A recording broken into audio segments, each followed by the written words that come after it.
Hello छोरले नमस्कार अनि happy new year 2026 सबैजनालाई फ्रम मदेरा है गाइस यहाँ हेर्नु है चाहिँ यहाँ त फायरवर्कको लागि पटेका पुरा फिट भएर रेडी पोजिसनमा छ।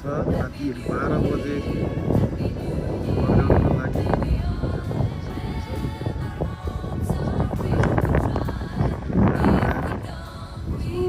पारी पनि उता बनाउँदैछन् मेन्टेनेन्स सब पटेकाहरू ठिक गर्दैछन्। अनि देख्नुहुन्छ पानी जहाज पनि आउने क्रम जारी छ।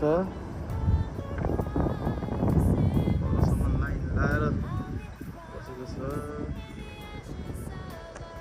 बवाल हुनेवाला छ तर पानीले चाहिँ के भन्छ है, पानी चाहिँ थुप्रै पर्नेवाला छ। वेदर चाहिँ राम्रो छैन। सबैलाई ह्याप्पी न्यू इयर छोडले गाइज।